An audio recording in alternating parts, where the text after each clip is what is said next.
Thank you all for joining. Thank you so much. So, yes, this is something we do the fourth Sunday of every month. So, the fourth Sunday of from January till, let's say, November, no, October, we always have something new for you. We always give you something. We always help you understand something, be it a medical condition, be it something you're concerned about. We have topics that we tend to treat. We bring in our resource personnel, and that's how come we had to have this change in name. As such, we are moving on from the parent roundtable or the public lecture to what we have now as in the Parent Professional Connect. Yes, there are parents in here. There are professionals in here also. People from varying backgrounds, varying diverse needs and concerns and all that. So having you all come to meet here in this space, we are glad you are here. Thank you for being a part of us. Thank you for sticking with us. Those who are new, thank you for sticking with us. No, for those who are new, you're welcome. And for those who have been with us throughout the years, we appreciate the fact that you've been with us. And we are continuing. This year, we aren't stopping. We have modified things, we have changed things. So today's on, you are going to see a blend of diverse things. So whenever you are requested to please join a room, feel free and join any of the rooms that you are requested to join. Please, when you are there, share ideas, share concerns, so that when we come back in here, we'll get to talk more about it and then go on and on and on. There's no better way to start the year than to start it on a note of caring for your health, your mind, caring for your emotional well-being. Yes, some of us are, should I say some? No, we are all caregivers in diverse forms or ways. As such, being a caregiver, we tend to go through ups and downs, let's put it in that way. We also tend to have our challenges, but there is help for us. There is help for us, and that's the reason why today on our Parents Professional Connect, we are discussing the topic caring for your mind. And caring for the mind, we are going on to talk about how we can support ourselves, support our kids, and the people we tend to meet or work with. So please, this is the place to be. If you haven't told your friends, if you haven't sent the invite to them, please share with them, because this is not our number. We have a lot. We tend to have a lot of people joining. So please remind others that we are live. And yes, it's being streamed on our YouTube channel. So you can get to have it, you can get to share it with others who, for one reason or the other, may not be able to join us today. Okay. So after the plenty things I have said, the flyer that went out, we had one of our clinical psychologists deciding to join us for today. And she is in the person of Jifa Awudi. Jifa Moni Awudi. She is a trained clinical psychologist, and currently she's pursuing her doctoral level as a student of Temple University in Philadelphia. She has over 8 years of experience providing diverse forms of intervention assessments, either in the hospitals, at the outpatient units, in schools, or in varying places.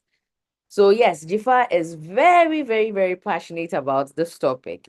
She is also very passionate about using evidence-based interventions to support the children and the families who have neurodevelopmental disorders or those who have developing cultural diversities and diverse forms and needs.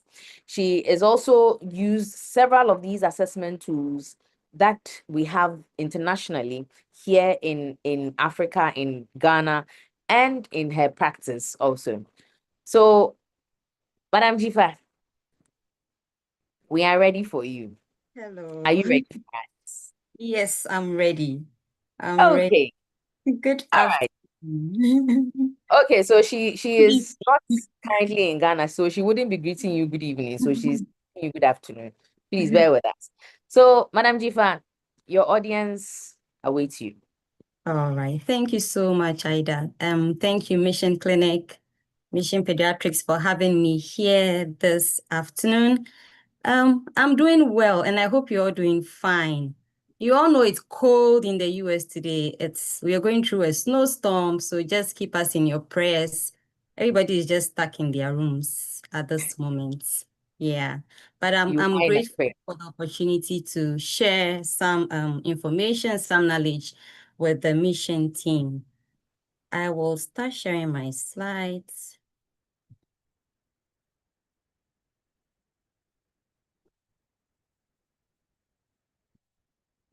Okay.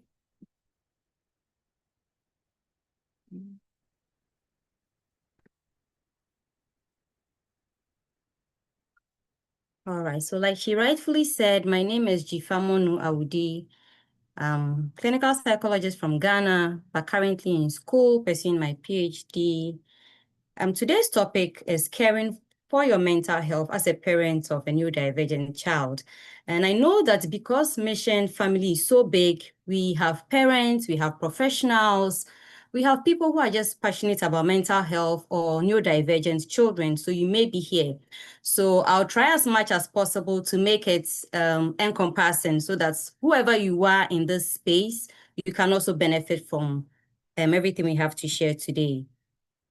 The objectives I was given for this presentation is to promote emotional and mental well-being in children with neurodevelopmental disorders.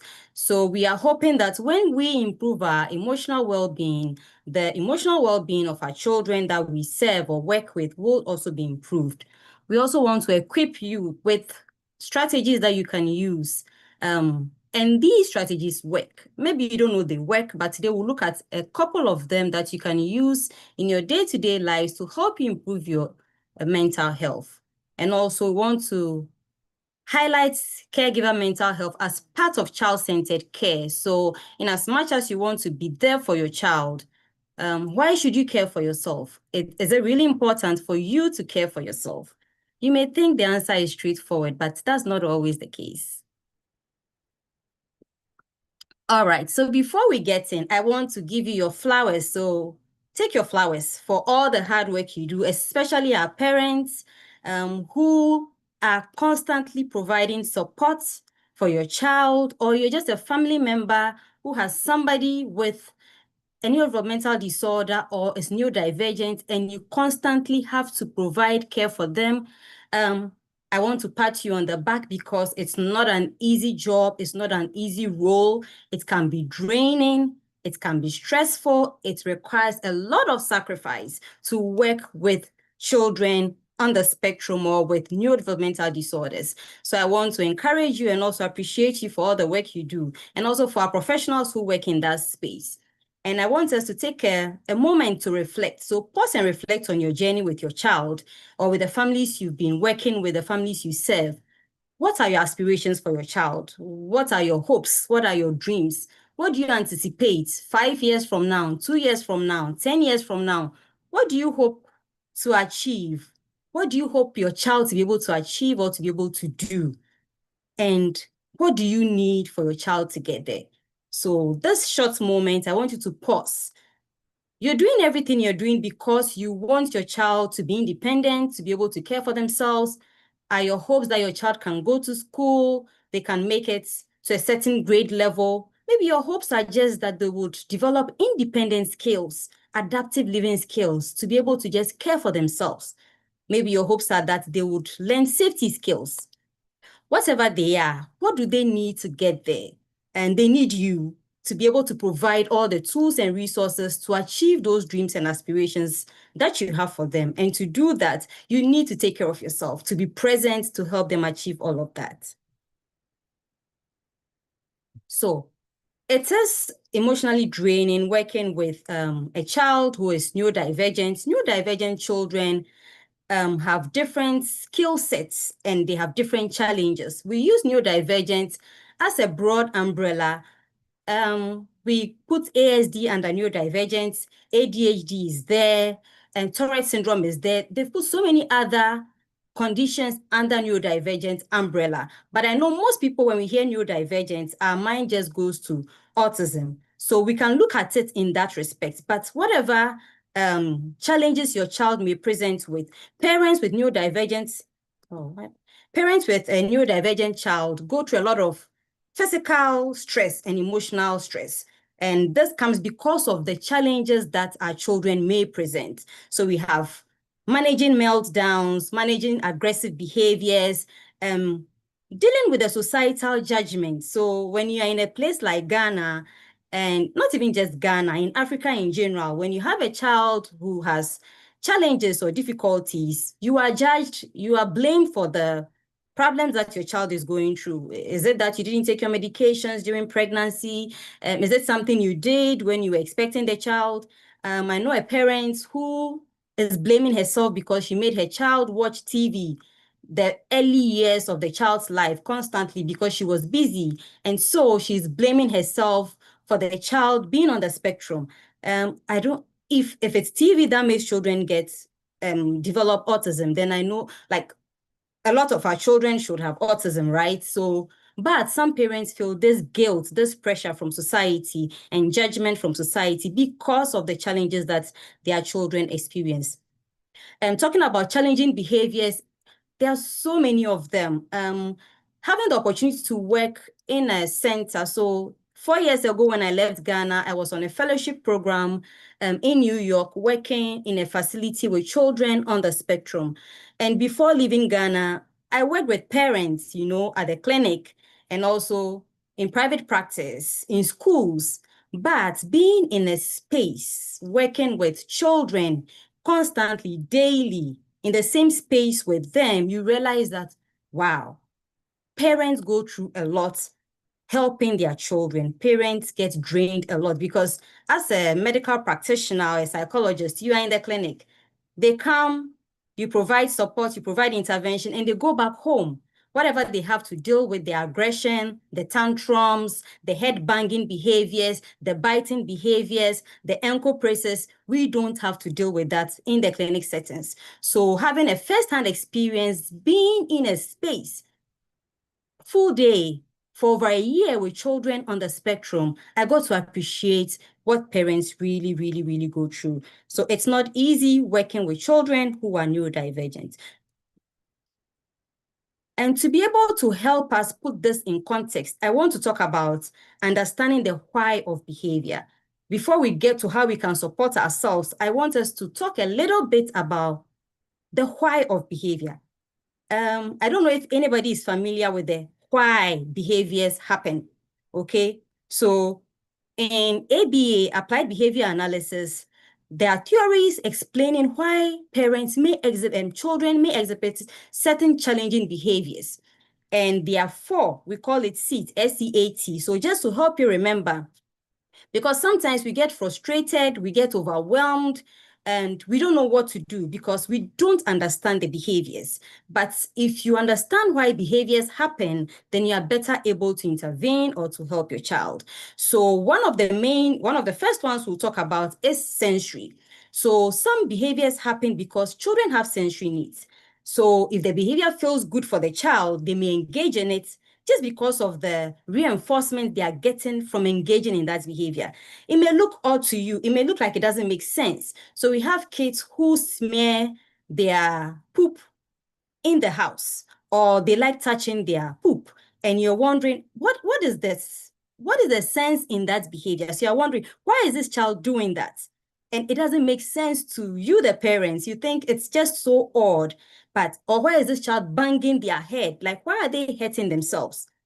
Understanding why the behavior, the purpose the behavior serves will help you know why the child is doing it and help you know how to manage it and also create the environment to support the safety of that child. So even as we are going through this, I want you to be thinking of your child or the children you work with and try to think of ways that your environment is not supporting the behavior, and at the end of the day is impacting you negatively. So sensory is the behavior for sensory needs. So are they getting some sensory relief from engaging in that behavior? So if they are hand flapping, if they are steaming, or they're engaging in any other repetitive behaviors, it serves a purpose, and you have to find out what that purpose is. And the second reason why behaviors happen is for escape. So the child wants to get away from the environment or from a task. And even not just neurodivergent children, even neurotypical children in schools. So you have a child who is avoiding school. They don't want to go to school. And the behavior could be described as an escape behavior. They're refusing school because they don't want to get to do the schoolwork or the task that is being demanded of them within the school setting. Okay, so, or maybe there's a bully in the classroom. So escape, you're trying to avoid something that you really, really have to do. And then we have attention. So attention, we have positive and negative attention. Most of the times, parents think that when a child is doing something bad and they keep telling them, stop it, don't do it, don't do it, that will help the behavior to stop. But in actual fact, that could actually be negative attention. So you telling the child to stop whatever they are doing, if the purpose of that behavior is for attention, then you've already given them the reinforcements they need. So reinforcements are things that when they receive it, it would make the behavior increase. Okay, so even as your child bangs their head, what do you do? So I'm not saying that just leave them to hurt themselves, or when they pee on themselves sitting on the couch, or I had a client who used to self-induce vomiting. When they do that, how do you react? Do you look at them strangely? Do you shout, stop what you're doing? And all that could be attention. I have a 4-year-old who seeks lots of attention, and he may come into my room making so much noise, and I keep telling him, get out, I'm busy. Go out, go play outside, I'm busy. But the more you keep saying, go play outside, I'm busy, what happens? They keep coming back because they are getting the attention they want. What if you choose to ignore the behavior? That would reduce or minimize the occurrence of the behavior. So these are the three, and the last one is tangible. The behavior may be happening because they are seeking something. So we have children who may steal food or pick food even after they have eaten, and you're wondering, why are they doing that? So is it for them to gain something they desire, something tangible? So that could be why the behavior is happening. So even as we are thinking about all of this, I want to give you a few moments to think about your child or the children you are working with. Are their behaviors for escape? Are they trying to get sensory input from whatever they're engaging in? Are they seeking social attention from you? Or is it for them to gain something tangible? All right, so this is our first reflection activity, and we are going to do it together. This is our first breakout room, and I want this presentation to be as engaging as possible, because I believe that we as practitioners, we don't have all the answers. There are so many of you out there who are so knowledgeable, and you can share your experiences to benefit other people. So we'll have our first breakout room, and I want us to discuss these questions very briefly. What behaviors in your child have been the most difficult to deal with? Do you know the why of the behavior? I've just explained the why of behavior. So I want you to take this active step to practice what we are learning, and then share your experiences in the breakout rooms, and then we'll come back to share together as a group.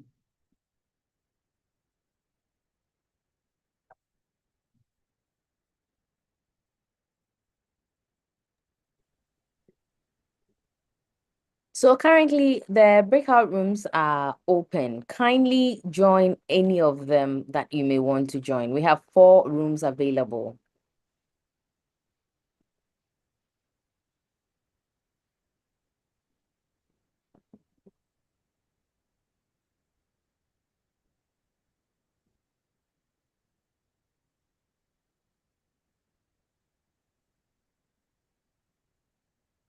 So each one can decide which breakout room they would like to join, please. And when you're there, you can start discussions, you can start engaging each other. Do you find how many minutes in a breakout room, please? Oh, it should be like brief. I was thinking like 6, 7 minutes, Okay. just brief enough to have like a few people share. Okay. I wish we could quickly assign people to the rooms actually, instead of waiting for people to join. On it. Are you able to assign people On it. to the break? Okay. Okay.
All right. So thank you, everyone who shared in the various groups.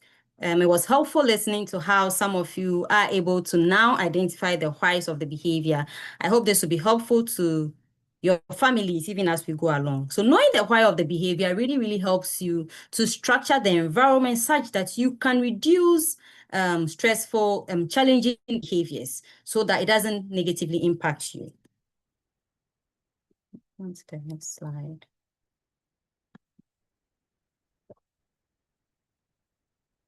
My slide is taking a while to change. I don't know if you can see it.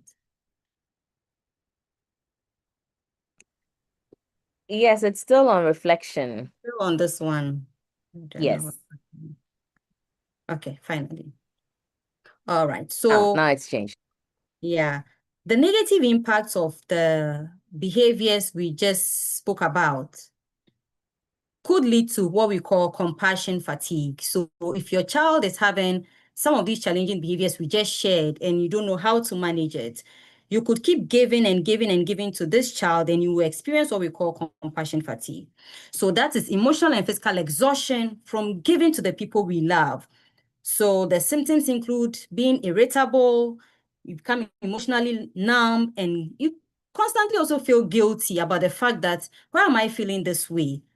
When we use the bucket of water analogy, so imagine that you are a bucket and there's a tap that is running into you.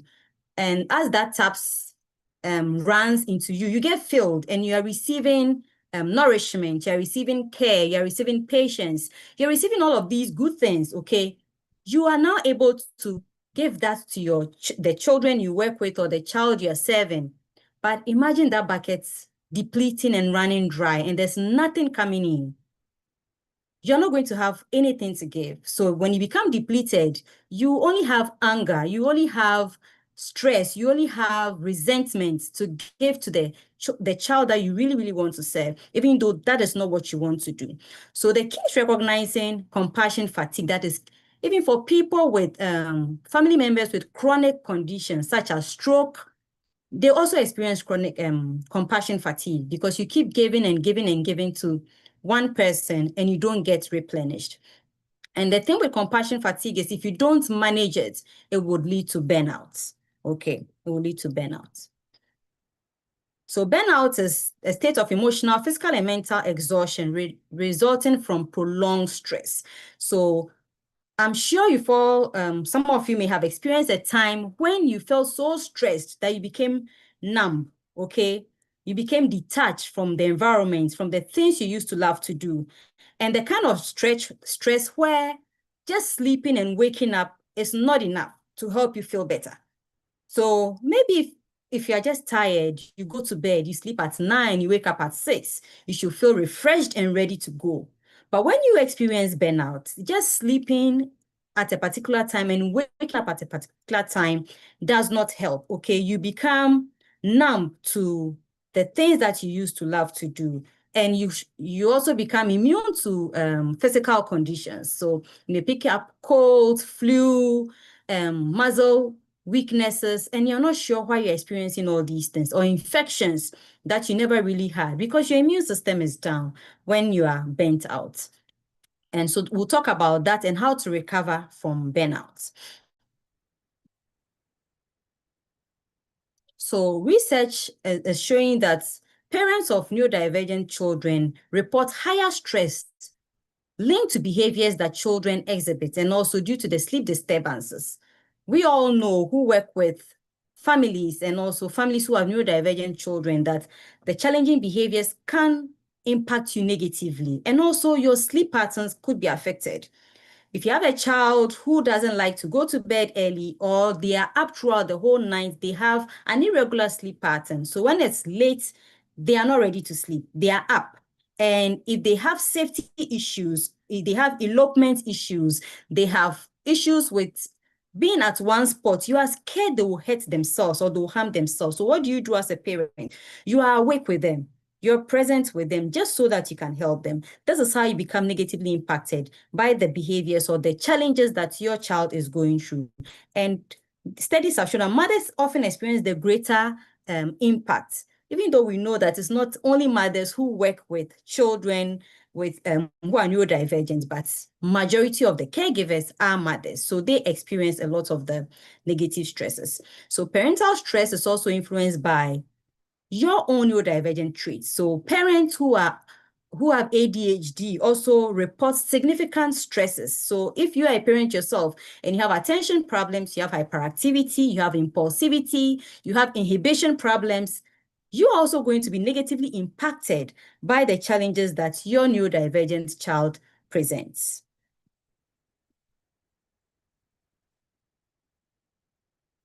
So this one will not go into a breakout room. We can write in the comment section before we explore the sources of parental stress. What do you think is your biggest source of stress right now? Is it related to your child, caregiving? So you could write in the comment section, what is your biggest source of stress right now? Is it systemic challenges? Has it got to do with hospital demands, school demands, not having the right resources? So you could write that in the comment section. For me, I'm in school. My greatest source of stress right now is my dissertation. That's my PhD. What are your sources of stress?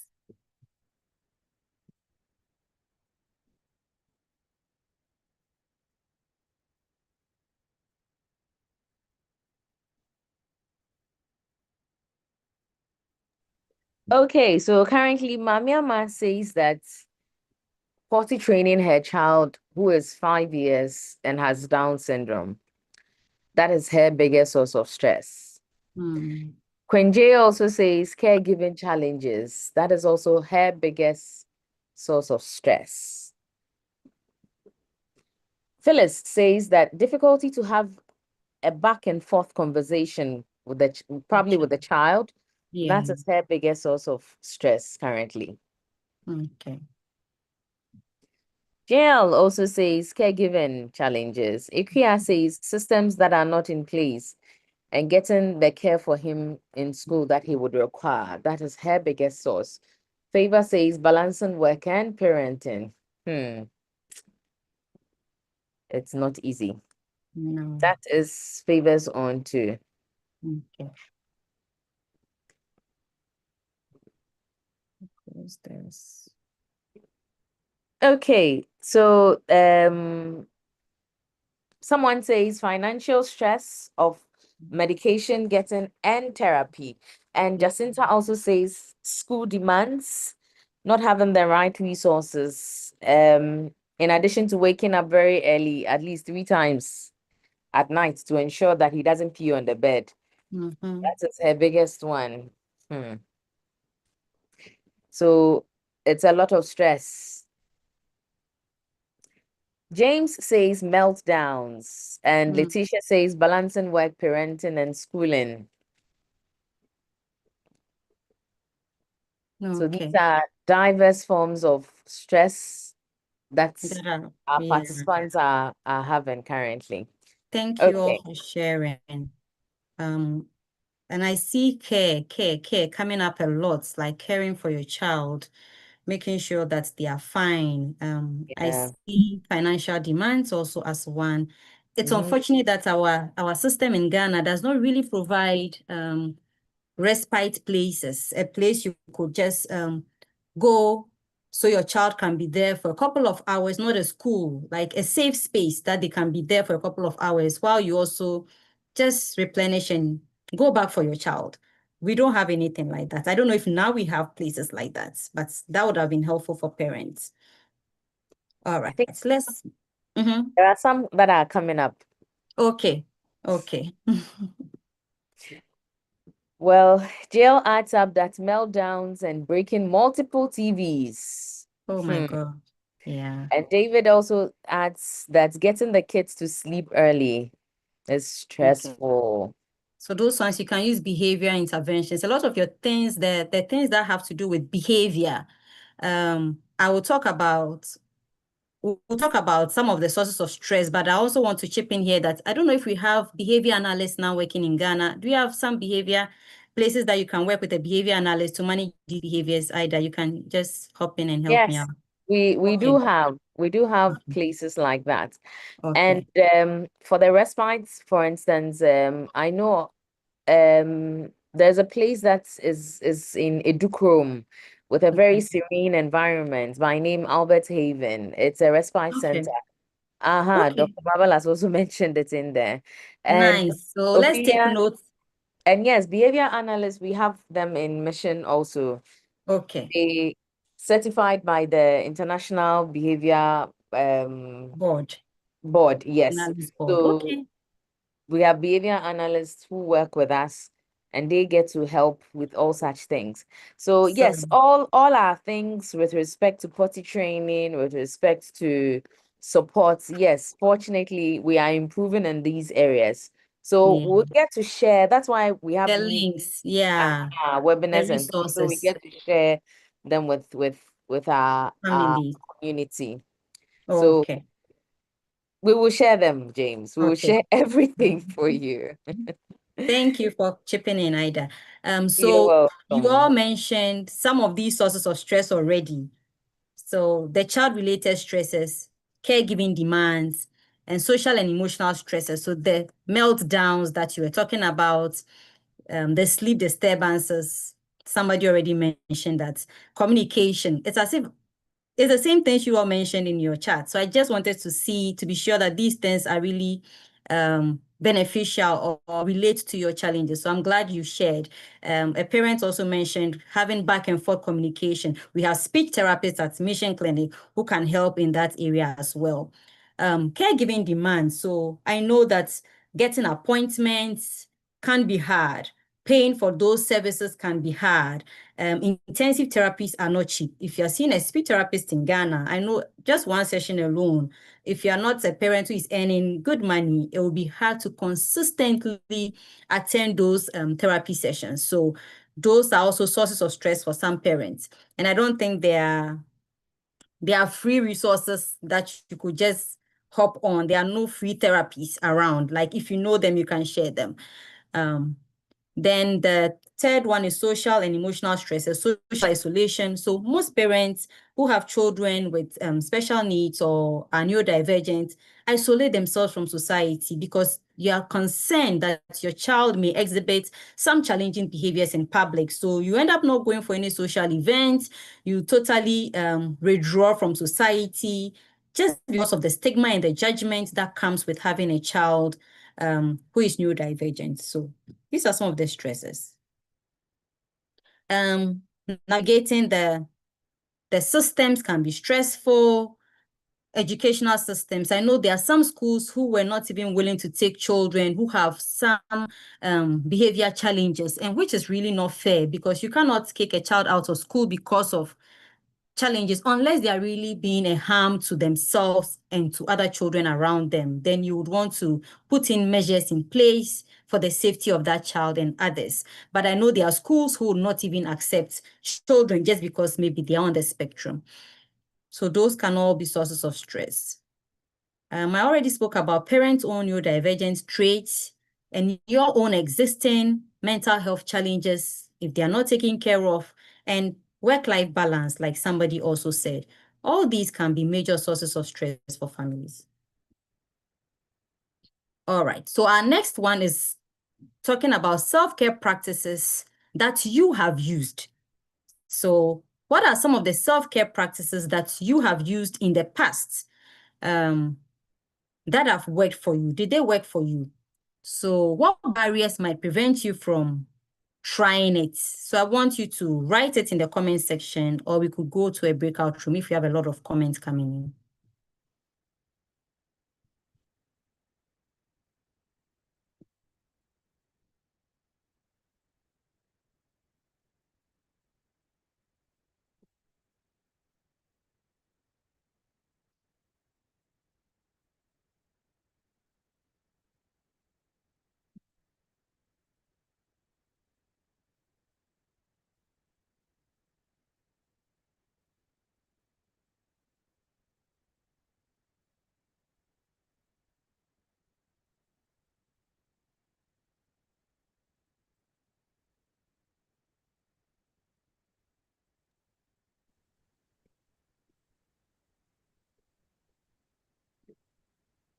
So as you type your comments, we'd just like to say that we'll be sharing the contact for Albert Haven to you soon, so you can have access to them, you can talk to them, you can interact with them. And yes, we would be having something coming up at Albert Haven. So please do pay attention to our media handles that we have. And Ophelia says joining chit chats with other moms with special needs, Mm-hmm. kids That's walking. good. Okay. Mm, that'll be nice. That'll be nice. Yeah. Yeah. And aside that, um, Doc also added that the Hope Special Fund, which is a foundation that has been set up to support families who are in need of support to access Mhm. therapy, is also Okay. one thing that Mission Pediatrics, in collaboration Start. with other partners, have Okay. started and put together. So please do pay attention to our handles. We'll be sharing them with you. You get to have all our social media handles, and then you can have a varying array of things. You can join our WhatsApp community page where you get to join other groups also. So Favor says that reaching out to friends to talk over things. That would be nice. And then weekend alone at Holy Trinity Spa with all spa treatments. Wow. Really worked wonders to revive me. That's good, eh? That's very good. Dr. Marvel also says that dancing helps her to reduce stress. And you can check out our Facebook page where you would see Doc with one, one very fine gentleman by name Jeremiah in a competition, a dancing competition from our Family Fun Day. Please go That. onto our social media handle and then you get to see that video too. Okay, so these are the comments that we have so far. If there are Mm. any that comes up later, we'll get to share them. Nice. Thank you. So chit-chatting, connecting with other mothers, like somebody said, is one of the ways they relieve stress. Taking time away, and somebody said walking, social media has also been mentioned. Okay, Mm-hmm. there are a bunch of strategies that we can use. So we'll look at them. Yeah, Kunedu just added something. Let me read it, Uh-huh. please. She says that as a school, they try to give more supportive school environments in terms of games, special lunch. Wow, I'd love to be a part of the special lunch. Yeah. The trips they have, checking up on teachers to address any issues, either personal or work related. That's good. That's good. Ophelia adds up that once a while jumping on a trampoline with the kids. Whoa, that's amazing. So for those who are not a part of our WhatsApp community, the link has been posted in the chat. So you can click on it so you join the community and then you can hop on to any other groups that you may want to. I'm done, please. Jifa, you Thank can you. continue. All right. So, like some of you already mentioned, prioritizing micro rests, so brief rests. So not waiting to have a very long rest, but throughout the day, if possible, take brief moments throughout the day to just recharge. And we'll talk about some strategies you can use, some relaxation strategies that you can use as we go along. And also being aware of your emotions. So sometimes we don't even know how we are feeling. When you're feeling that tightening in your stomach, you're feeling your chest pounding, you're feeling that deep sadness. Do you know what you're feeling? Being aware of your emotions and naming it can actually help you to do something about it. So take moments to check in with yourself. How am I feeling right now? Am I calm? Am I anxious? Am I sad? So think about your emotions and then why am I feeling that way? When you're able to identify the emotions and also identify why you are feeling that way, then you're able to do something to improve your mood. And somebody mentioned chit-chatting with other moms. So connecting socially with other people and mostly with other people who have similar experiences as you, who can provide support.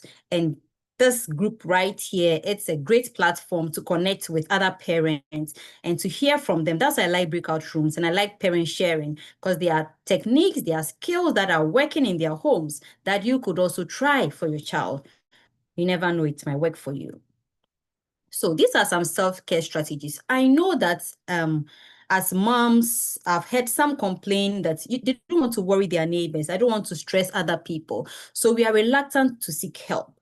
And especially when you don't have a lot of people to depend on. But there may be a teacher who has been helpful. There may be a neighbor who has been helpful. There may be a family member who you can depend on. After traveling to the US, I have appreciated our family community so much as a people, the way we support each other. Trust me, you don't see that here. Like we are there for each other. Your aunt is nearby, a cousin is nearby. You can reach out to somebody. It's not the same in the West. They don't have that privilege. So if you have family members who are able to help, take advantage of that. You have older children. I once had a client that was back in Ghana who stopped everything because of her son. She was not engaging in anything, not going anywhere. And it was always about this boy. And through sessions and therapy, we were finding ways by which she could actually engage in some social activities and not be so worried about her son hurting himself or not being okay. Okay. And she started allowing her older siblings to also take care of this boy. And he was fine. Okay, she could go for a wedding and come back, and he was fine. Instead of just isolating from everybody and not engaging, there are ways that you can use these support systems around you to help you. Somebody mentioned exercises. Exercises help us, revive us. It gives you that feel-good hormone that would help you feel better. And even if you feel like you don't even have time to exercise, you could just decide to, if you have a staircase in your house, go up and down your staircase just 10 times a day. Just walking up and down your hall, a certain number of steps is exercise. And just that little exercise can help you feel better. Daily stretches can help you. Protecting other relationships. In this one, I wanted to talk about how other partners or your spouse could help you. As parents with children who are neurodivergent, sometimes we become so focused on the child who we are working with or who we are supporting that we neglect all other people in our space. So I know families that the other children felt neglected. They felt mommy didn't care about them. Mommy was never available to support them to go to their school for an event just because mommy was always busy with this other child. But that shouldn't be the case. No matter how difficult it is, working with these other relationships in the space would help the overall well-being of this child that you want to do everything for. So do something that relaxes you. I used to like yogurts back in Ghana. Like when I have a very stressful day, and it's so hot outside, just buying one yogurt can make you feel better. If that is what will make you feel better, you don't have to buy something expensive. You may not have money to go to a spa, but what is that little thing? Dr. Mabo mentioned dancing. What is that little thing? I like to dance in the shower. So as the shower is running and just that water pouring down over your back is just relaxing. So maybe your bath time could be a relaxing time. Can you spend like 20 minutes in the bathroom, 30 minutes just to relax before you come out to continue caring for the people you love? I'll talk about meeting your own basic needs. Sometimes because we are so engrossed in caring for, I'm sure your child has never missed a medical appointment. Every time they give you an appointment, you show up. But let me ask you sincerely, when was the last time you attended an appointment for yourself? Have you done a medical checkup for yourself? How are you doing in terms of your medical health? Did you get yourself checked? If you have an eye condition, you have a tooth condition, do you take yourself in or you self-medicate? When you take care of yourself and you're able to show up for yourself, then you would have the resources you need to help your child because your child will not benefit from a parent who is depleted. Okay, identify things that drain your energy. I know social media is big now. People just sit and scroll, scroll, scroll, scroll. We all do that. But it could also become a source of stress, draining you instead of replenishing you. And you're watching things that actually make you more anxious. So I have parents who, after going on TikTok and watching all the problems that people are complaining about, then they now think that, oh, my child has this, my child has that. They have all these other conditions. Currently, now we have a lot of young people coming in to test for ADHD. A lot of people are testing for ADHD because they are watching all these things online and everybody thinks they have ADHD. So whatever you are consuming, you want to be sure that it's helping you and not rather harming you.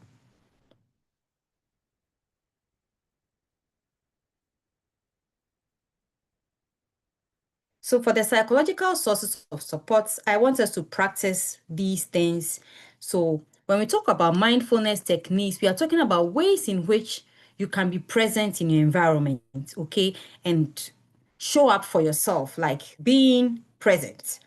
So wherever you are right now, I want us to do this brief mindfulness technique, okay?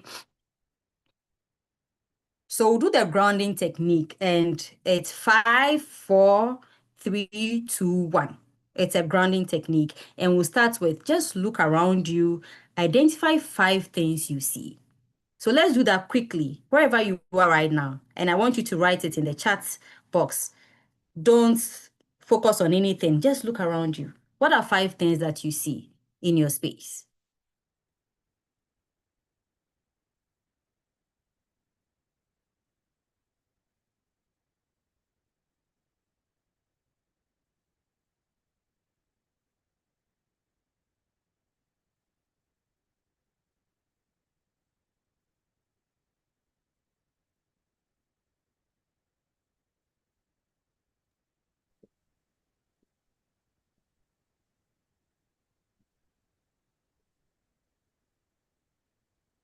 So as our participants are writing, oh, okay.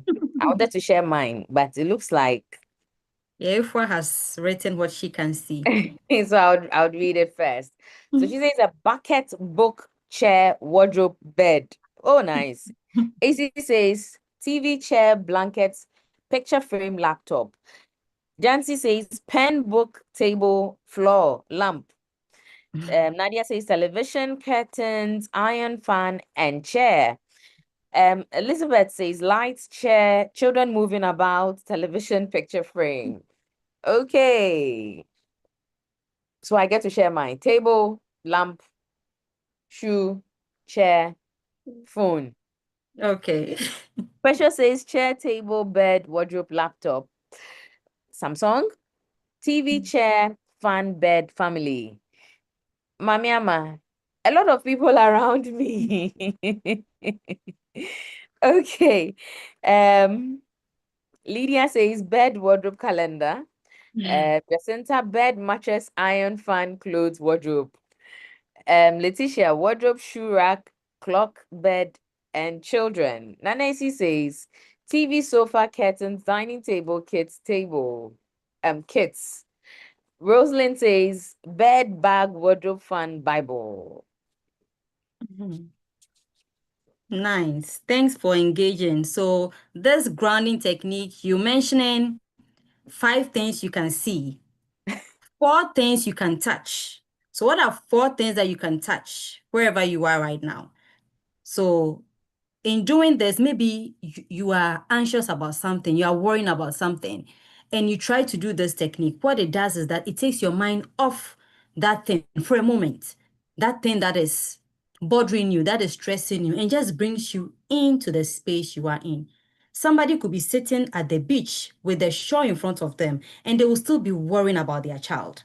Somebody could be lying on bed with their child asleep, but they are still worried about the child.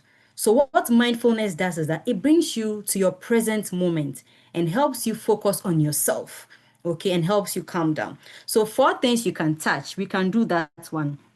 3 things you can hear, I'm sure you can all hear my voice. 2, you can smell, and 1, you can taste. So, 5 things you can see, 4, you can touch, 3, you can hear, 2, you can smell, and 1, you can taste. And this one has been shown to immediately reduce your anxiety because you are focusing on things that are intimate, that are close to you in your space. Okay, so that's one of the mindfulness techniques you can do. We also have deep breathing exercises. Okay, and I love deep breathing exercises because in the moment, even for people who do public speaking, they tell you that if you are a person who is really, really anxious, one of the ways you can calm yourself down is just taking in a very deep breath.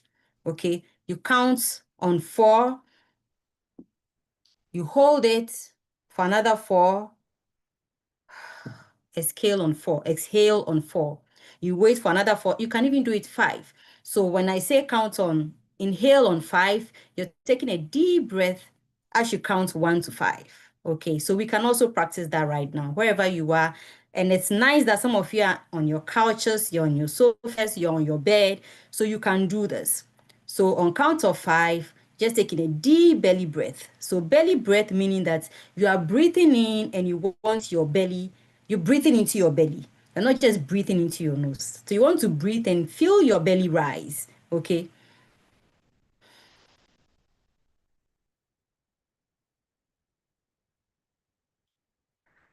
And then you count down slowly and exhale.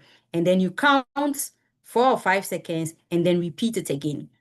Deep breathing exercises are very helpful to help also keep us grounded and calm our nervous system down. It helps to calm your nervous system down and take your mind off whatever may be stressing you in the moment. And as you do it repetitively, people with anxiety, it has been shown to support them. Then we have deep muscle relaxation. For deep muscle relaxation, you are going to tense and relax your muscles. Okay. You're tensing and relaxing your body muscles. We normally start from our toes. So if you're wearing a shoe, it's like you're pressing your toes down to touch the sole of your shoes. Or just push your toes forward like this. Okay, tense it. Tense your toe muscles. And you count to 5. And then relax. You can tell me in the comment section by just tensing and relaxing. How does that feel? And then you go to your thighs. So let's do this together. You move to your thigh muscles. If you are sitting on your bed or sitting in a couch, you put in your thighs together. It's like you want your thighs to touch each other. And that's how you tense them. You tense the thigh muscles. You feel the tension under your thighs as you do this. And you count to 5. Or count down from 5. 5, 4, 3, 2, 1. And relax. Okay. So we did our toes. When we finish, I'll ask somebody to tell me how we do deep muscle relaxation. You do your toes, push them forward. You move on to your thighs. As if you want them to touch each other. You go to your stomach muscles. You hold your stomach in. Just hold it in like you want to have 6 packs. Okay. And then count down from 5, 4, 3, 2, 1. And then exhale. And then you continue to your chest muscles. You push out your chest. That's how we tense and relax our chest muscles. You push out your chest and count down. And then relax. You go to your shoulder muscles. You want your shoulders as if you want it to touch your ears. It may not touch, but try.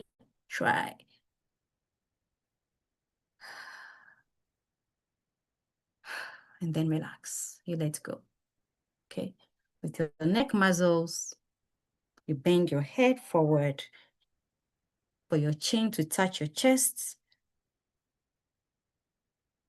And then you count on 5 and then relax. Okay. And then we do our hand. Okay. Make a fist with your hand. Make a strong fist. Just tense it. Tense your hand muscles. Then relax. Deep muscle relaxation is one of the strategies we teach during therapy sessions. And when you do this sometimes on a bed in the clinic or a couch, people fall asleep. I have clients who just, you do deep muscle relaxation and they don't sleep. And this is one thing you can do before you go to bed. If you're struggling to sleep, just tense and relax your body muscles, and then you would fall asleep. And we have cognitive restructuring. Cognitive restructuring is identify your thoughts. What are some of those negative thoughts? The thing about thoughts is that whatever you think about affects how you feel and then how you behave. It's a three-way pattern. So your thoughts affect how you feel and then how you behave. If you're thinking positive thoughts, you will feel positive and you act in positive ways. If you are thinking negative thoughts, so if you wake up in the morning and you are thinking, today is going to be a very bad day. Things are going to be difficult. How am I going to take care of this child? And you have all these concerns. How do you start feeling in that moment? You can tell me in the chat. How do you start feeling when you start thinking of all these negative things? Oh, David feels relaxed. Thank you. But how do you feel when you wake up with all these negative thoughts of things you don't have control over? You don't have control over how your child will behave that day, but you already wake up and you are stressed about the day. You're already thinking of all the negative things that could happen. What if you switch it and consider thinking about all the positive things that could happen and try? Anesi, I'm so sorry, and cry, okay?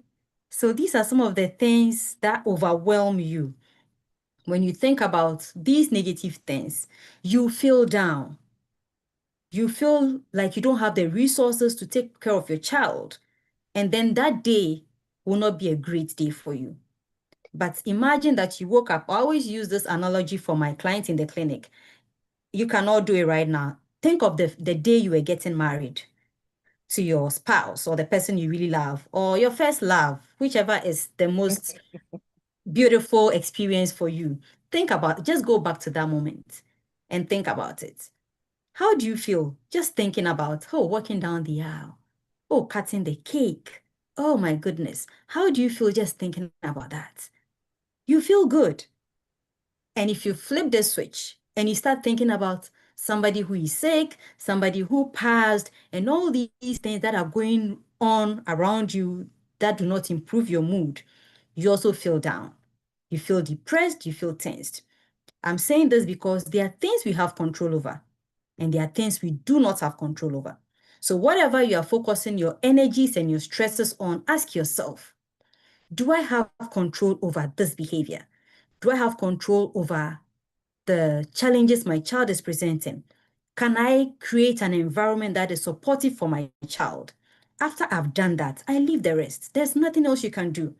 Don't worry about things that you don't have control over, because worrying about it drains you of the resources you need to care for your child. Other ways you can help improve your mood is journaling, just writing about your day. So if you don't even know how to journal or what to write, just write about how your day went or things you are grateful for. I encourage clients to keep a gratitude journal. You can do that as well. At the end of every day, just try and identify just three things that you are grateful for, and write it down. Just start that practice every day, no matter how hard the day is. Just write three things you are grateful for. You'll be amazed that, wow, there were actually things that went well today, but I was not even focusing on them. But after you've done all these measures yourself, and you still feel so stressed and overwhelmed, I will encourage you to seek psychological help. There are therapists available. There are people who can help you go through this phase. You don't have to do it all alone. If you want cheaper services, talk to Mission Clinic, but there are also so many government hospitals in Ghana that have psychologists present, and you can go there and see a psychologist to support you.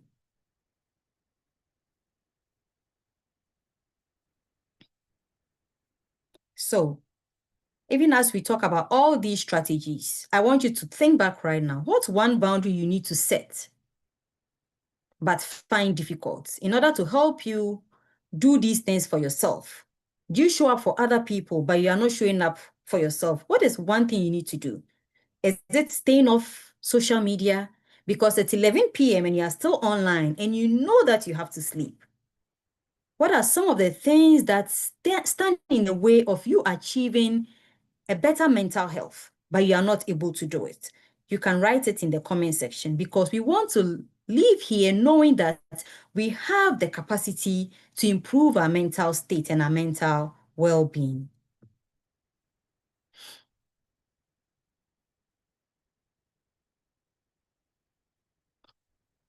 And how would your life change if you chose to make just that simple change of saying no more often? Because maybe you have to say no to people.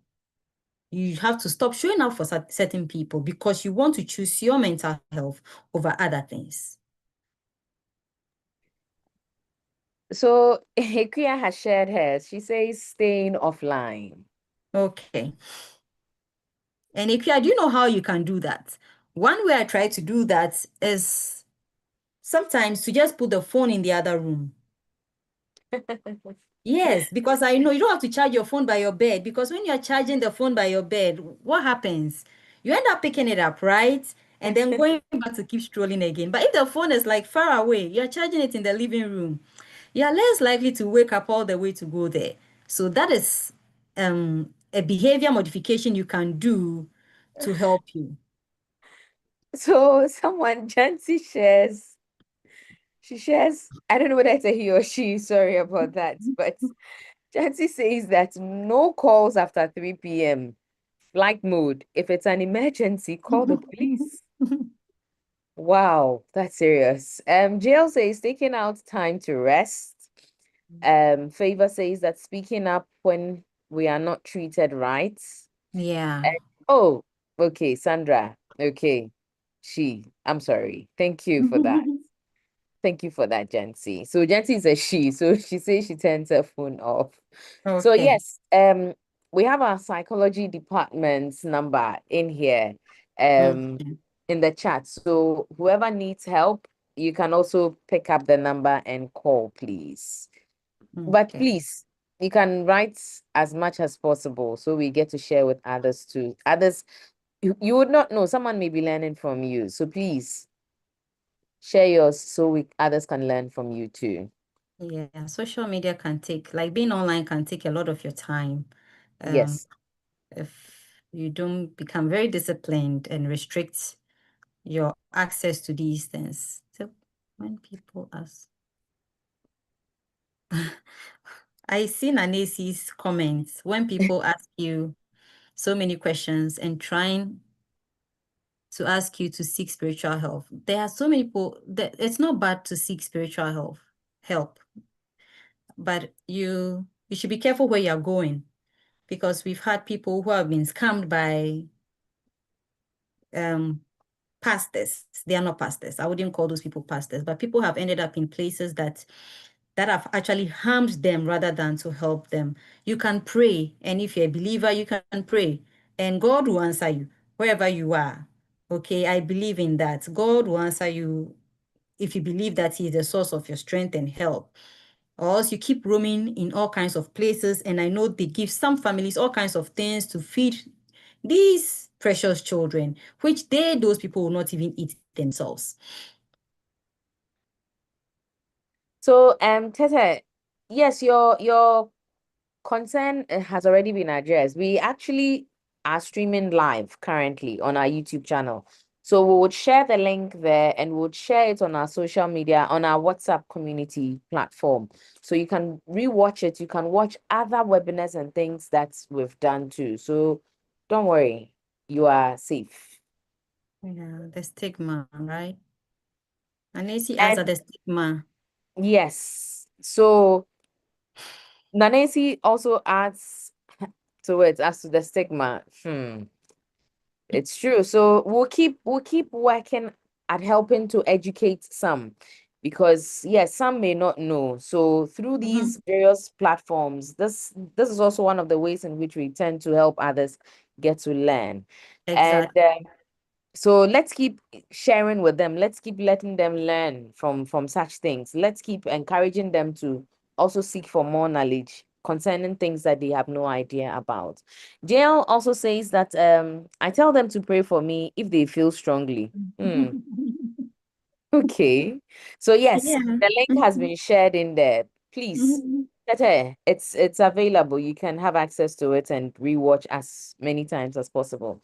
Joy says that okay, so if this is a question, I would have to skip it for now so we can finish and then we start asking our questions and sharing our comments and Yeah. things. So Joyce, please, I'll hold on to this for now. Okay. Okay. So I can continue. All Yes, right. please. My slide is frozen. Let me try again.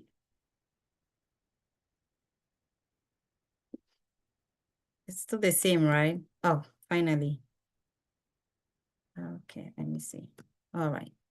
So to be able, even as I shared the initial strategies, they are for yourself, they are things you can do for yourself, but we also need a supportive environment. So we need to get the whole family involved to help us feel better. So open communication and talking to your spouses to help. Because I know in our sectors, some spouses feel like the responsibility for caring for children should be the mother's role alone. But I see a lot of men in this on this platform, and I'm so glad that our men are also showing up. So let's have open conversations about our needs and how we can support each other. There are families that have been torn apart because of the mother gave birth to a child who was neurodivergent. So there's blame that she is responsible for whatever challenge. I know parent couples who divorce after they had a child on the spectrum, and it's happening. Relationships get strained. So let's have open conversations with our spouses about the help we need. It shouldn't be one person's role. And like Ida was saying earlier on, we need to educate family members. Even as Jael was saying, Jael was sharing that she'll tell you to pray for her. Let's teach family members what neurodiversity is. Even as you go for a medical appointment, you see your psychologist, you see your pediatrician, and they share information about your child.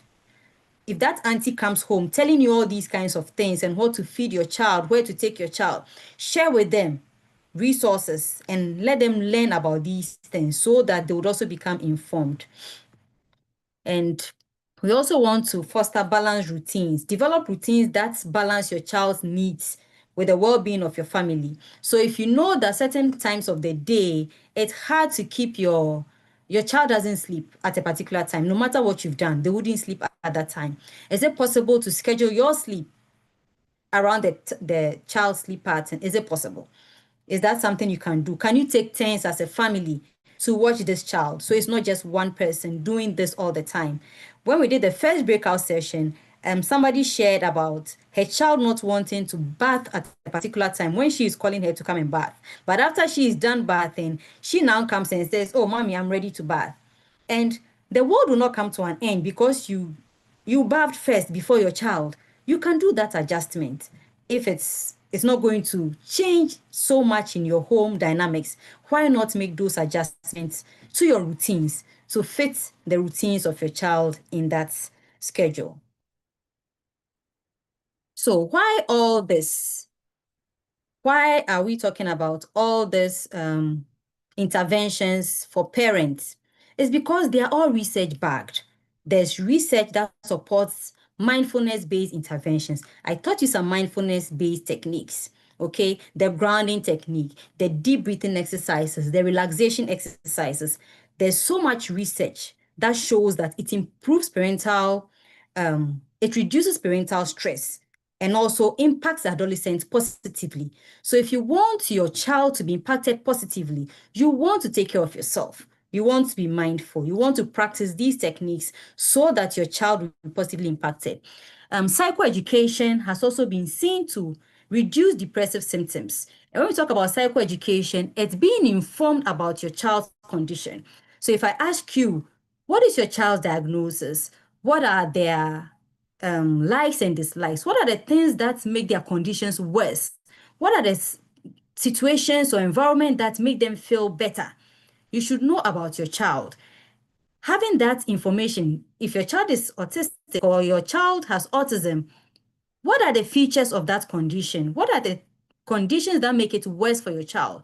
If your child has ADHD or has been diagnosed with ADHD, do you know more about it? Whatever condition it is about your child, you have to be educated. You have to know about these symptoms because psychoeducation has been seen to reduce depressive symptoms. If you know, so the parent I shared about who was blaming herself for her child's challenges, if you know the causes of autism or some of the causes, because we don't know exactly what causes it, but if you know that just watching TV is not what causes autism, you will not self-blame, okay, and feel that you are responsible for the challenges that your child is presenting.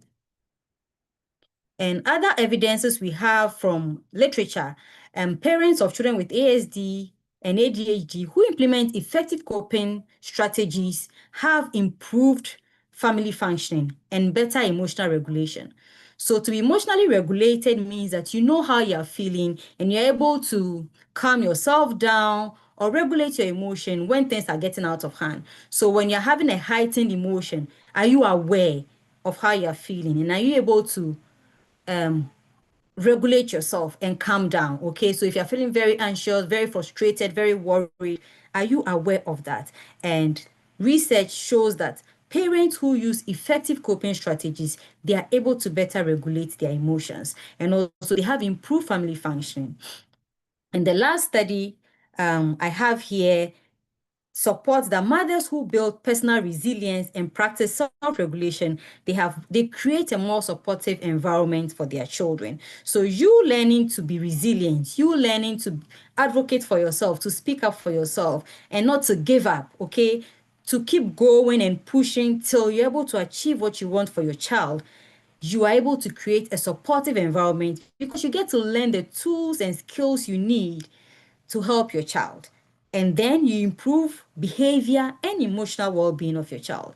You have to set up your environment to support your child. Okay? Behavior management is a proactive measure. It is not reactive. You don't wait till tantrums start. You don't wait till meltdowns happen. You don't wait till aggression and conduct behavior start before you try to mitigate or stop them. You have to create an environment that totally eliminates those behaviors or reduces them significantly. Is it the lighting you have to change? Is it the sound in your environment? Is it the bedding? Is it the color of the bed sheet? What is it that is triggering your child? Knowing these things and creating supportive environments will help reduce behavior challenges in your child and their overall emotional well-being. But finally, I would like to add that you are not alone, okay, on this journey. There's help available. We may not have so much help or resources where we find ourselves, but there is some help and things are getting better. The things are improving. Even as we talk about your mental health today, what are you going to do? What steps are you going to take? I want you to write in the comment section. I've spoken about a lot of strategies and interventions. What are three things, at least three things that you think you can do? Like it should be easy for you to do that you can do to improve your mental health, to prioritize your mental health. So we'll write that in the comment section.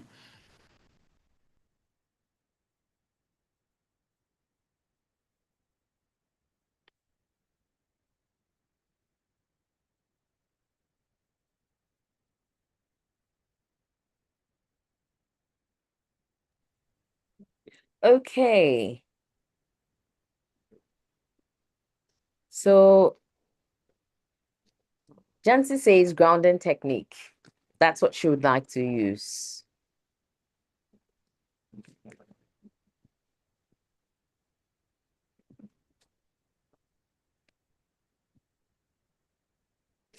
Ikea says she would like to seek for help and then access the support that is currently available.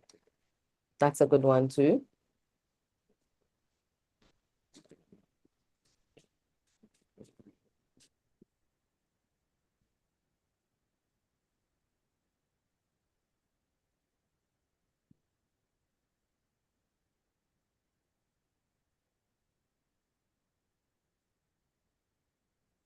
Mm. Mary also says that not overthinking things, deep breathing exercises, and having enough sleep. Thank you, Mary. Jacinta also says she would improve on her self-care routine. Nice. Glad people are sharing what they would do. Thank you for sharing. Okay.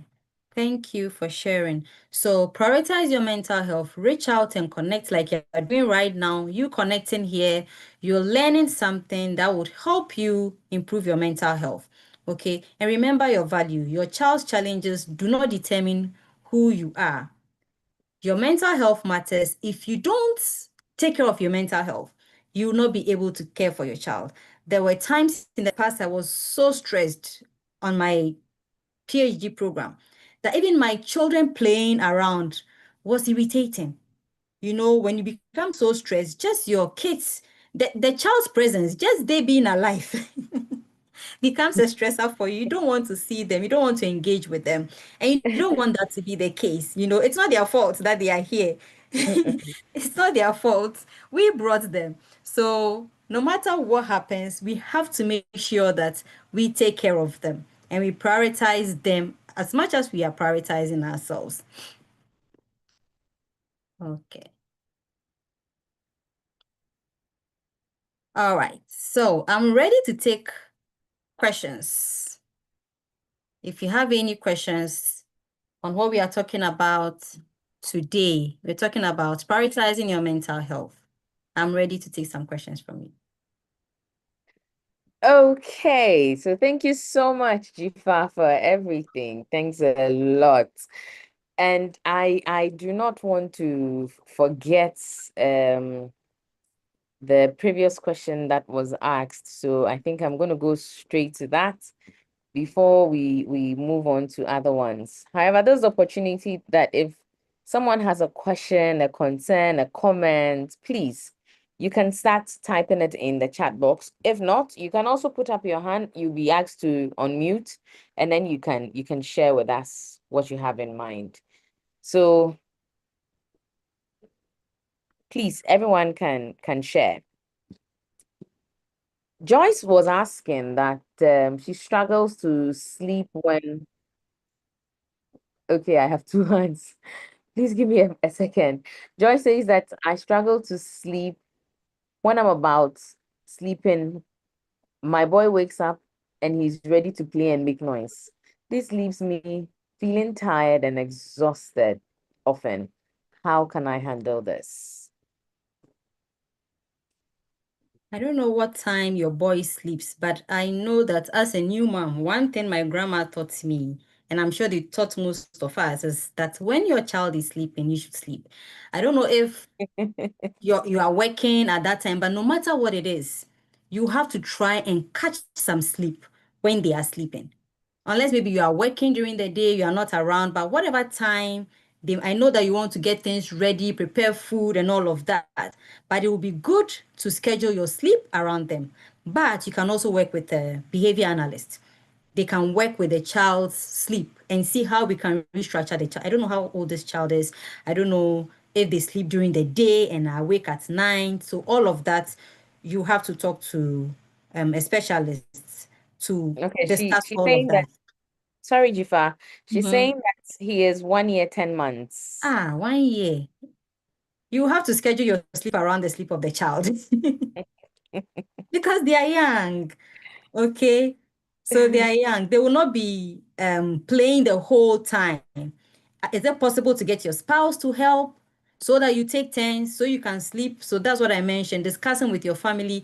Are there people who can watch this child so you can also get some sleep? Because you need your sleep to be able to take care of your child. Okay, so Bernard says, sorry, he hasn't said anything. His hand is up, so I'm gonna ask him to unmute, and then he can start sharing with us. 1 second, hold on. Yes, thank you. Two questions. The first one is, I mean, I think we all agree as parents the need to kind of take care of yourself mentally and so on and so forth. I mean, what happens typically is after you have such good discussions with experts and co-parents, of course, you have all the energy to want to go and do it.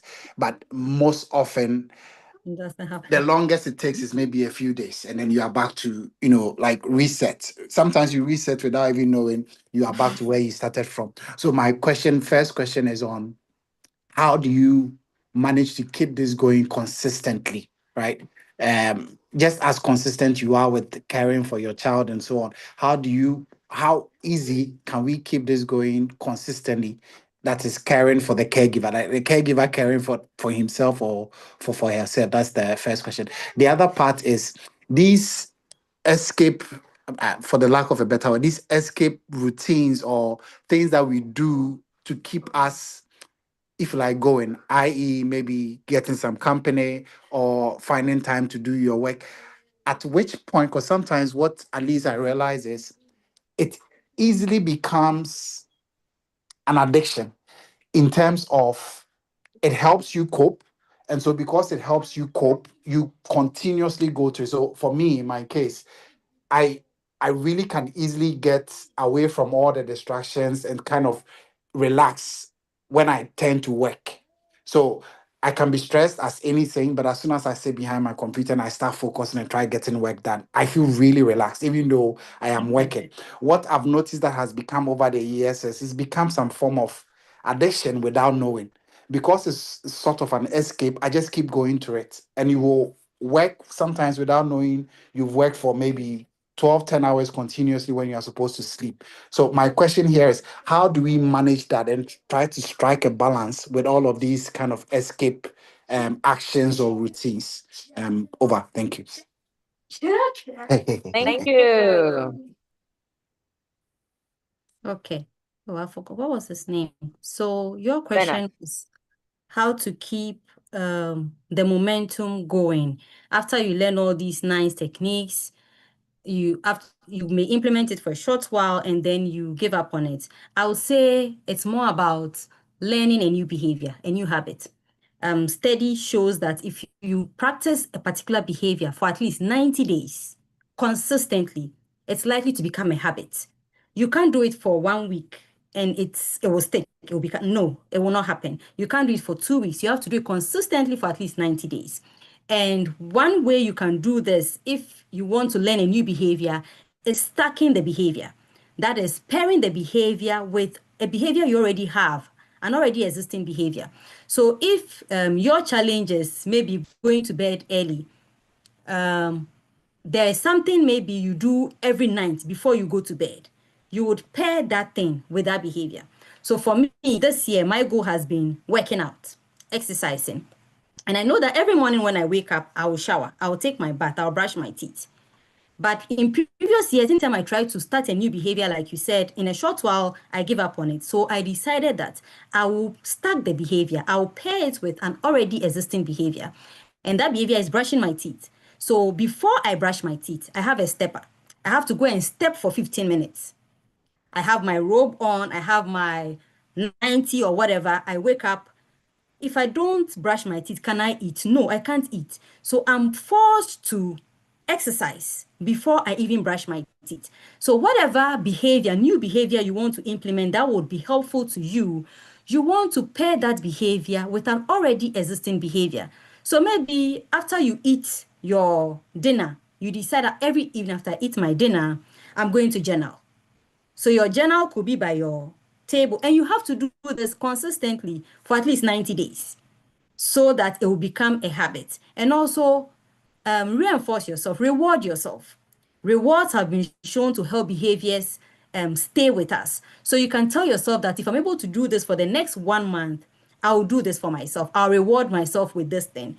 So these are ways you can do that to help the behavior remain with you for a longer period of time. I don't know if I answered your question. Okay, I still see Bernard's hand up.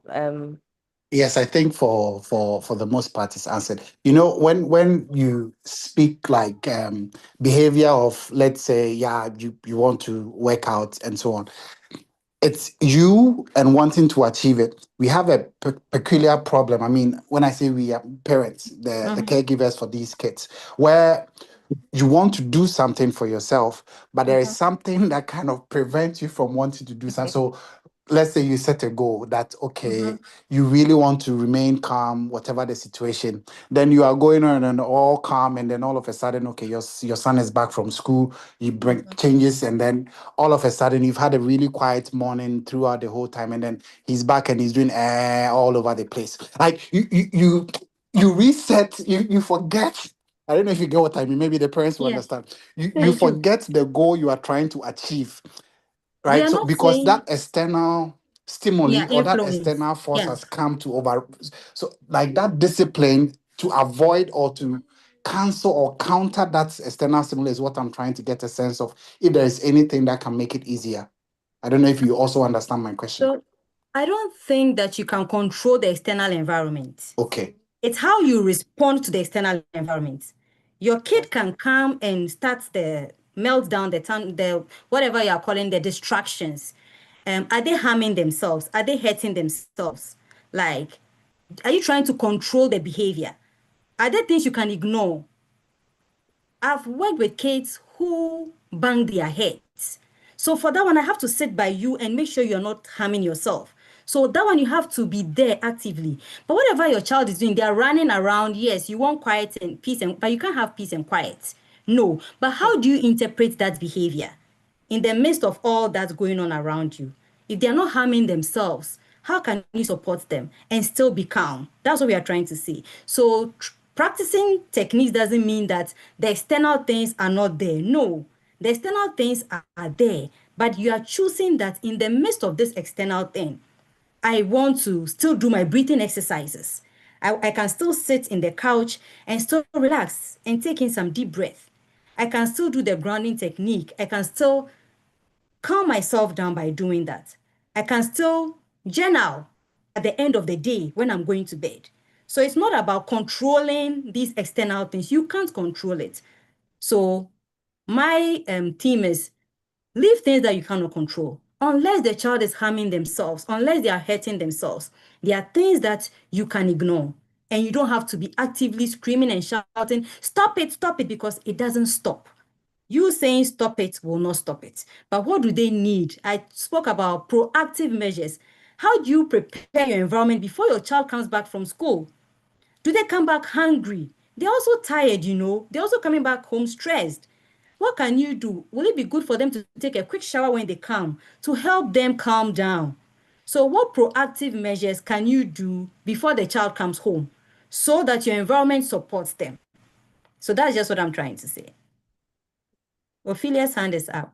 Okay, so thank you for that. Now we'll be listening to Ophelia. Ophelia, you can unmute, please. Okay, good evening, everyone. So, I wanted to share a few things that I've done that has helped me over the years. Please I go got ahead. my I got my diagnosis and my child diagnosis, I think 2000 and roughly 3.5 years ago. So what I did was I took up some practical like learning knowledge from Awa 2 and then Aiden. So I went in, and then because I was joining the sessions as much like we are doing now, but I wanted to take it a step further to have a hands-on experience, because when I went to the two centers, we had an online session with them. That's Ansa Nekria, and then one facilitator of blessed memory, Yesuto. Yes, okay. Then once a while, yes, we had hands-on at Awawa. So I went in to do a hands-on session, 5 practical hands-on sessions, and then I got the chance to work with other kids that are not my children. So when I came home, I had that practical knowledge. So anytime we have these sessions like we are doing now, it's more like I get an in-depth to what I've learned. Because most of the time when we don't have the practical sessions and then we just do the theory, or we just do like what we are doing online, at times it's difficult for some of us to I appreciate really it. put it to use. So I don't know if once a while, this is just a suggestion, and I'll go on with my submission. If once a while we can do an in-person or face-to-face, whereby we get to practice whatever we are being taught That's true. on here. Okay. Then Yeah. yes. So Yeah. what I also wanted to add was there was a comment that the person was saying he or she is struggling with the child. And I think later she clarified the child is less than a year old. But if you are having a child who is on the spectrum and has sleep issues, these are some of the things that I did. One, we in the family we have different shades of lights. That is, we have bright lights and then the amber lights. But if you don't have that resource and you have curtains and windows, what you can do is psychologically tune the child when it's daytime, such as you can open the curtains and the windows, then the sunlight will come in when it's daytime and in the mornings. And when it's getting closer to the child's sleeping time or to have a routine for the child, there are certain things that if you do repeatedly in a routine, it gives the child an idea that, oh, it's getting to my bedtime. So repeatedly have certain things that you do consistently and it's a routine. So it will tune the child. Like when they wake up in the morning, they are going to, if it's a school day, they know when I wake up, whatever I'm doing, once I see my uniform and my school start being placed, I'm going to school. So they allude that to going to school. So if you want the child to be able to also tune themselves for sleep, you have to try that maybe when it's an hour or two to their sleeping time, you don't do rigorous playing with them. Whatever you are doing is soft. And then they get the idea that, oh, we are winding down. If you have the light, different lights, you can then turn on the amber. So whatever you are doing, be subtle with this. Don't be too all over the place, full-blown activity. If they become hyperactive, it gets difficult for them to quickly switch over. But if they ease gradually into it, it's a bit easier. And let them have a lot of playing during the daytime. Like if you have if you can afford a trampoline, they jump around. Any physical activity they can engage in if they are older. Then once they get tired, naturally they would want to. It may help. That's what has helped me. It will ease them gradually to go to bed. That's what I've done. And then for the potty, the one who was asking for the potty training, what I did was I had a potty a bathroom routine. So I had pictures. I downloaded pictures, colored pictures, laminated them, had a Velcro. So if I know step one, when you go down, you pull your trouser or your skirt down, whatever. So it's like systematic. Step one, you do this. Step two, you do this. Then you laminate them and have a Velcro board in the bathroom where the child can see.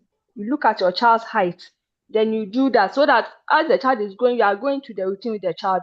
The child will be seeing the pictures because some of them are visual learners. So if you try to go like do the thing without any pictures, it will not help them. And then you can also use social stories. These are things that I did practically, Yes. and I've been able to potty train all of them. All three have been potty trained. I have two on the spectrum, but all of them have been potty trained. So when you go, it doesn't take, every child is different. Your child may take maybe 2-3 weeks to potty train. A child may take 1 month. Every child is different. But you look at where your child is at. You look at how, if they understand, because some of them can understand whatever you are telling them, just that they can't express it.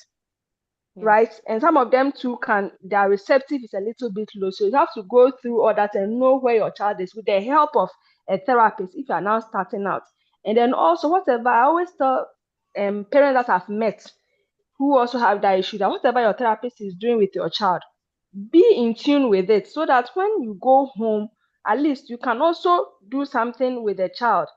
Because if maybe the therapist will have maybe 2 hours at most a day or 3 hours with your child, the rest of the hours before the child goes to bed, it is yours to do as the parent.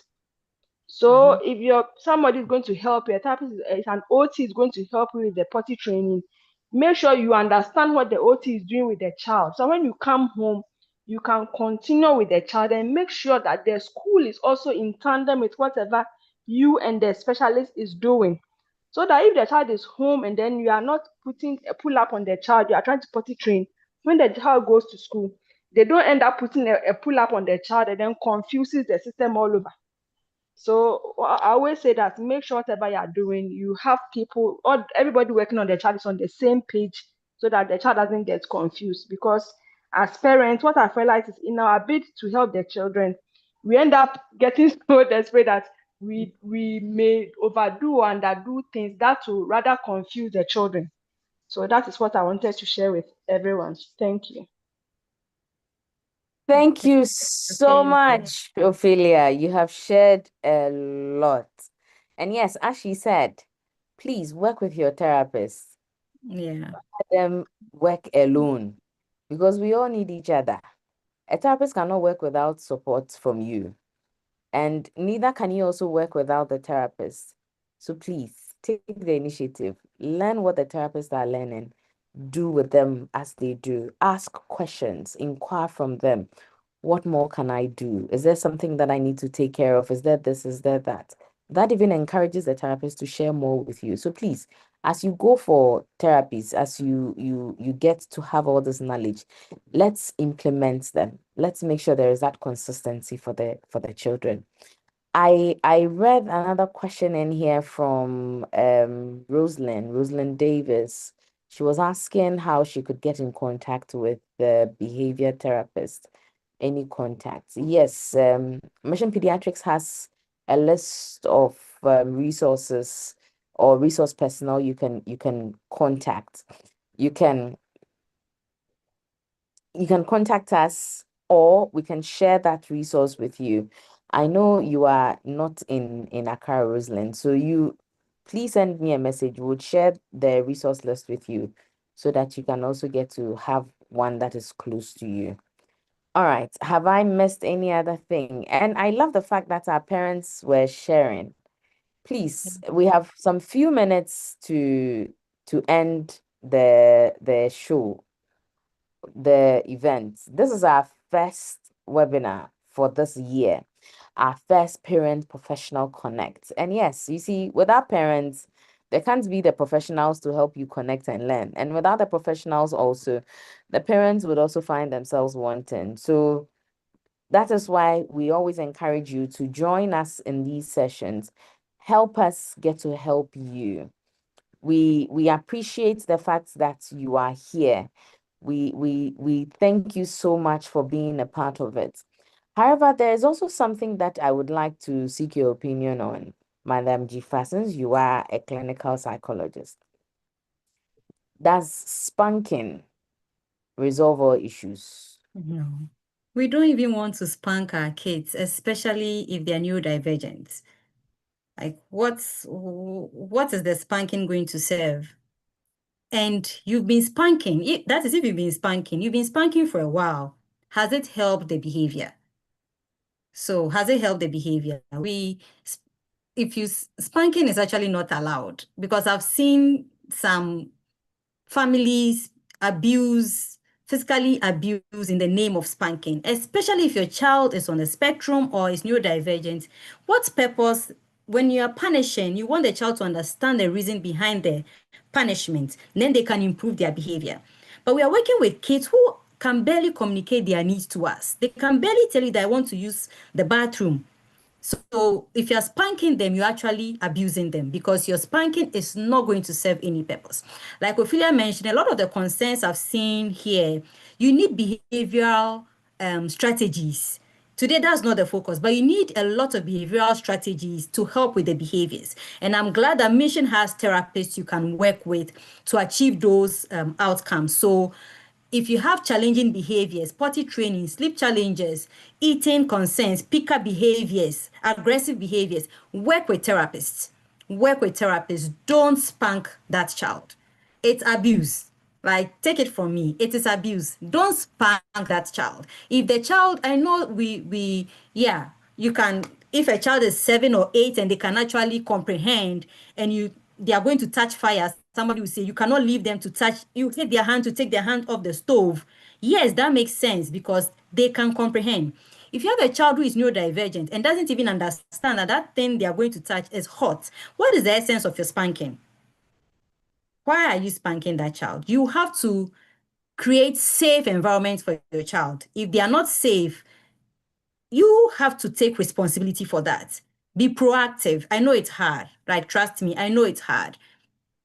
And our system doesn't give us the resources we need to support our children. But let's be proactive in supporting the safety of our children. And spanking doesn't do that.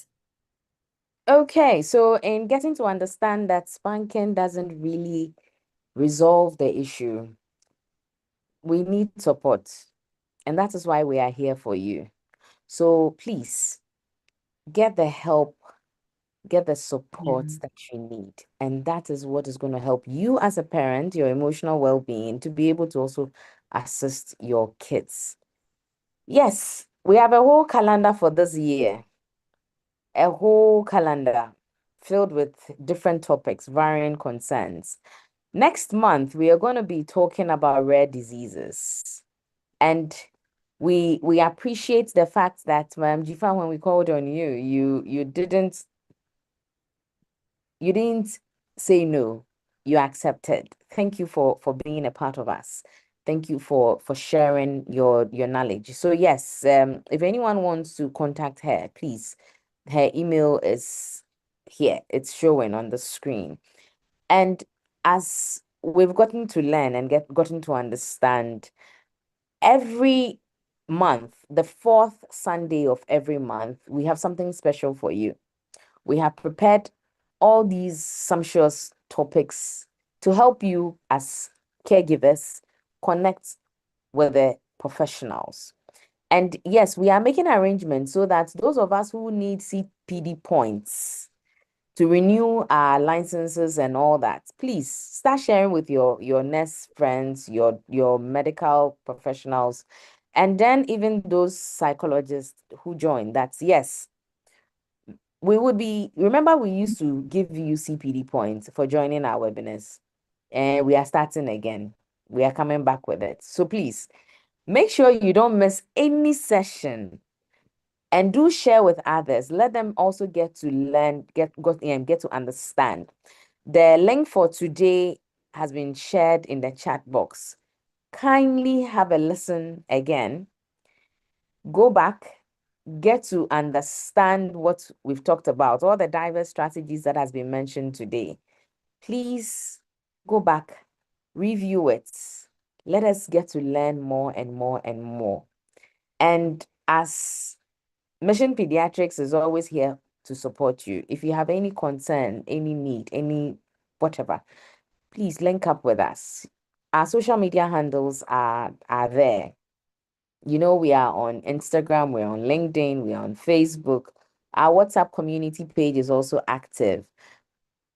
You can reach out to us. You can watch all our webinars currently on Parents Roundtable. That's the name of the handle on YouTube. You can watch our previous ones, get to see more, get to learn more. We thank you for making time to join us today. Thank you all for joining in all the varying activities and various things that we did.